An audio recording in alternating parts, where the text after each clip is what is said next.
What is jihad? Jihad is an Arabic word which means to strive, which means to struggle. It comes from the Arabic word jahada, to strive, to struggle. So basically, jihad means to strive, to struggle. But many people have misconception. Not only do the non-Muslims, even Muslims have misconception that any war fought by any Muslim for any reason, it is called as jihad. Whether it's fought for a personal reason, whether it's fought for money, whether it's fought for any political reason, or whether it's fought for some region or for some fame. If any Muslim fight any words called as jihad, this is a misconception. Jihad means to strive, to struggle. Jihad in the Islamic terminology, it means to strive against one's own evil inclination. Jihad also means to strive and struggle to make the society better. Jihad also means to fight in self-defense, to strive in self-defense in a battlefield. Jihad also means to strive and struggle against oppression. So jihad basically means to strive and struggle. If a student is striving and struggling in examination, to pass the examination, it is called as jihad. So jihad basically means to strive and struggle. Many people have misconception that jihad can only be done by Muslims. There are various verses in the Quran. If you read the Quran in Surah Luqman chapter 31 verse number 15 and Surah Ankabut chapter 29 verse number 8, it says that parents do jihad to make their children worship somebody else besides Allah subhanahu wa ta'ala. So here the non-Muslim parents are doing jihad to make the children do shirk. So even non-Muslims can do jihad. But basically, when Muslims do jihad, it's jihad fi sabilillah, striving in the way of Allah subhanahu wa ta'ala. The others who do is jihad fi sabil shaitan, striving in the way of the Satan. So jihad basically means to strive and struggle. And for more details, you can refer to my video cassette, Terrorism and Jihad and Islamic Perspective. Hope that answers the question. Any brothers? Yes, brother. Assalamu alaikum. Walaikum assalam. My name is Sabir. I'm from Pune. Sir, since there is meaning of each and every word in Quran, so can you please tell me the meaning of Alif Lam Mim? There's a question that every word in the Quran has got meaning. Can I tell him what is the meaning of Alif Lam Mim? And as far as the meaning of Alif Lam Mim is concerned, there are various volumes and books written on this issue. Various aspects were there.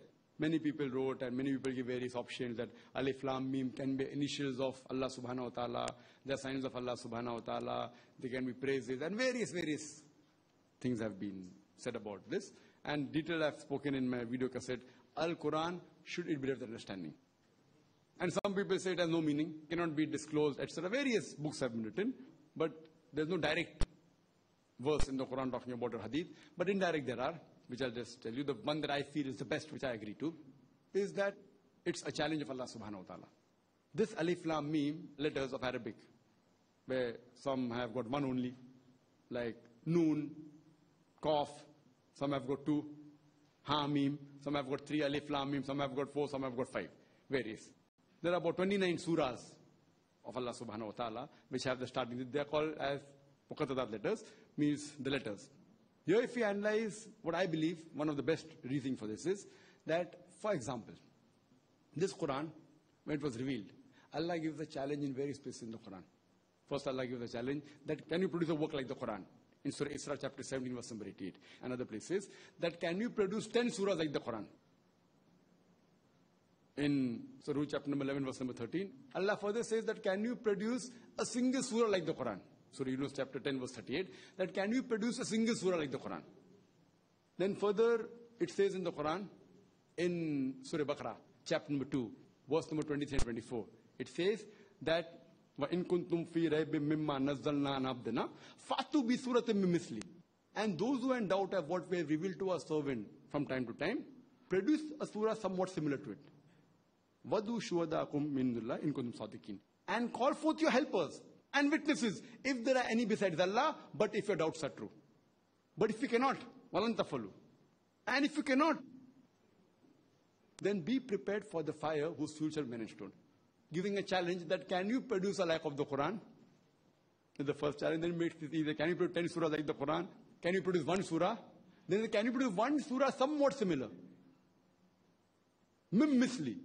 So it is a challenge given by Allah subhanahu wa ta'ala. Now if you analyze, Allah, when He uses these letters, abbreviated letters of Arabic, Muqattadat letters, Alif Lam Mim, Noon, Qaf, Ha Mim, it is like Allah telling these Arabs. At that time when the Quran was revealed, Arabic was at its peak. people were proud of the language of the literature. What they were proud was the language.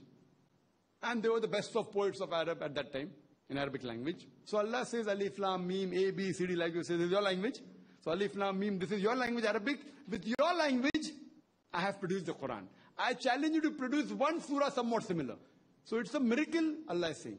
Alif, Lam, Mim, Ha, Mim, Noon, Qaf. With this, for example, we insans, we know what the human body is made of. Scientifically, we know water is there, this is there, that is there. But can we make a human being? No. Everything what the human body has, you can buy it in the market. But you can't make a human body. The main thing is the life. So similarly, Allah says with your letters, Alif, Lam, Mim, you know, A, B, C, D in English language. Alif, Lam, Mim, Ha, Mim. I have produced the Quran. Produce one surah like the Quran. And you will never be able to do it. وَإِن كُنْتُمْ فِي رَيْبٍ مِّمَّا نَزَّلْنَا عَلَىٰ عَبْدِنَا فَأْتُوا بِسُورَةٍ مِّن مِّثْلِهِ. And those who are in doubt of what we have revealed to our servant from time to time, produce a surah somewhat similar to it. وَدُوا شُهَدَاءَكُم مِّن دُونِ اللَّهِ إِن كُنتُمْ صَادِقِينَ. And call forth your helpers and witnesses, if there are any besides Allah, but if your doubts are true. But if you cannot, وَلَن تَفَلُوا. And if you cannot, then be prepared for the fire whose fuel shall burn and stone. So Allah is giving a challenge. You will never be able to do it. So here if you analyze, these are again reminders. And this again is given in a Sahih Hadith of Hazrat Abu Bakr, may Allah be pleased with him. Therefore I believe in this, and I think even Sheikh Ibn Taymiyyah and other scholars more agree with this explanation rather than the other explanation. And even I agree that is a more logical explanation. That is the reason Allah is giving a challenge to the Arabs on which they were proud of the language. With your language I have produced the Quran, try and produce a single surah like it. Hope that answers the question.